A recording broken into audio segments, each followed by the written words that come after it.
At this time, the state is requesting $1 million in bail for Mr. Munson. He's charged in the complaint with 2 counts of attempted deliberate homicide.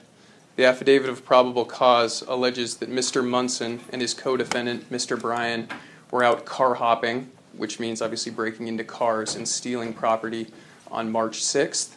They then went to the South Avenue Market. Mr. Munson was armed with a .22 caliber revolver, and his co-defendant, Mr. Bryan, was armed with pepper spray. They stood outside the convenience store and then decided to charge in. There were 2 individuals inside the convenience store. Mr. Munson charged in with Mr. Bryan and shot the first victim in the back.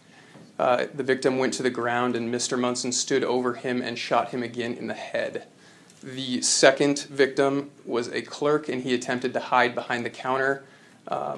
Mr. Munson followed him behind the counter and shot him in the shoulder. During this time, the co-defendant, Mr. Bryan, was spraying both of the victims with bear mace.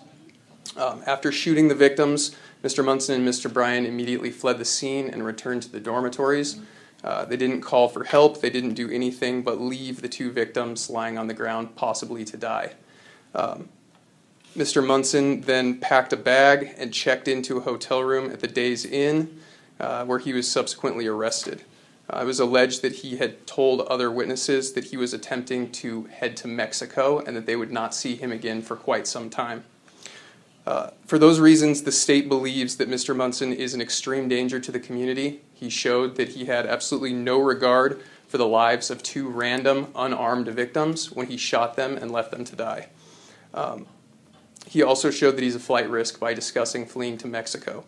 So we are requesting $1 million bail at this time. For conditions, we'd ask for the standard conditions, plus no contact with any of the witnesses listed in the affidavit of probable cause, and monitoring for drugs. It was alleged during the time of this offense that Mr. Munson was high on Xanax. Your Honor, the state's recommending $1 million bail in Mr. Brin's case as well. The complaint charges him with 2 counts of accountability for attempted deliberate homicide. The facts outlined in the affidavit of probable cause are the same as the ones that I went through for Mr. Munson, so I won't go through them in great detail again.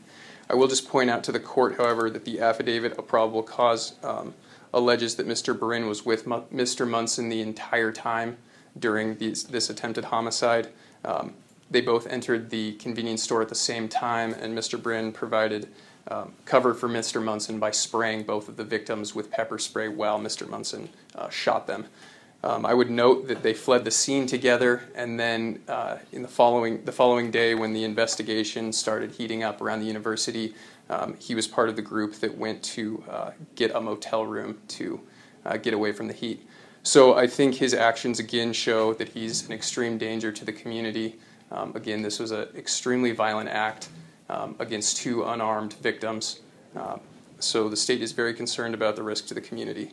For that reason, we were requesting $1 million bail with standard conditions.